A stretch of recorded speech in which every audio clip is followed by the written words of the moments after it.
బస్కి ఫైర్ అంటుకుంది. కొట్టేసేసి గ్లాస్ పగలగొట్టుకుని మనం బయటికి వచ్చి ఎస్కేప్ అయిపోవచ్చు. ఏం నేర్చుకున్నాం దాని నుంచి అని అదే ట్రావెల్స్ని బుక్ చేసుకోవడం జరిగింది బెంగళూరు నుంచి విజయవాడకి. 3, 2, 1. అక్టోబర్ 23 అనుకుంటా 2025 ఒక బస్ యాక్సిడెంట్ జరిగింది. బస్కి ఫైర్ అంటుకుంది. ఎందుకు? ఫ్యూయల్ ట్యాంక్ ఎక్స్ప్లోడ్ అవడం వలన. దానికి కారణం ఒక మోటార్ బైక్ అనేది బస్ కింద రన్ అవ్వడం, ఒక్కసారిగా ఫ్యూయల్ ట్యాంక్ ఎక్స్ప్లోడ్ అవ్వడం, ప్యాసింజర్స్ అందరూ ప్యానిక్తో ఆ ఎంట్రీ డోర్ ఏదైతే ఉంటుందో అది జామ్ అయిపోయి బయటికి వెళ్ళలేక చాలా కొంతమంది మాత్రమే గ్లాస్ డోర్ని బద్దలు కొట్టుకుని ఎమర్జెన్సీ ఎగ్జిట్ ద్వారా బయటపడి బ్రతికారు. 19 మంది ప్యాసింజర్స్ ఇంక్లూడింగ్ 2 డ్రైవర్స్ చనిపోవడం జరిగింది. చాలా మేజర్ ఇన్సిడెంట్ అది. లాస్ట్ ఇయర్ జరిగింది.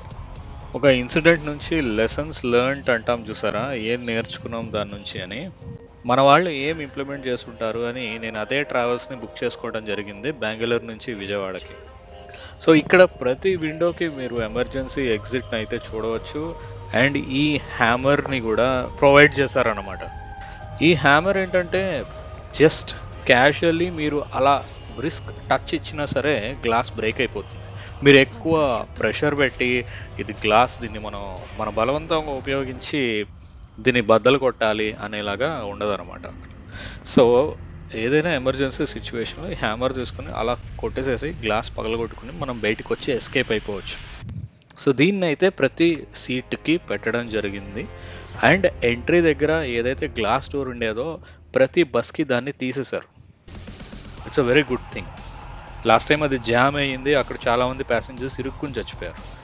తీసేయడం జరిగింది. ఓకే, ఇక మన రెగ్యులర్ బస్ రివ్యూలోకి అయితే వెళ్ళిపోదామండి. సో బస్ కొత్తగానే ఉంది, కాకపోతే వీళ్ళ ఎల్లో కలర్ కర్టన్సే కొంచెం పాతగా ఉన్నాయి. బ్లాంకెట్స్ పిల్లోస్ ఫ్రెష్గానే అనిపించాయండి. కావేరీ ట్రావెల్స్ వీడియో నేను ఆల్రెడీ చేసి పెట్టున్నాను, మన ఛానల్లో ఉంది, ఒకసారి చూడండి. నేను షేరింగ్ బెడ్ తీసుకున్నాను, అప్పర్ బుక్ చేసుకున్నాను. 900 రూపీస్ పడింది నాకు. ఎలక్ట్రానిక్ సిటీ 9:30 PM, విజయవాడ వారధి 10:10 AM, ఎగ్జాక్ట్లీ 10:10కి రీచ్ అయింది.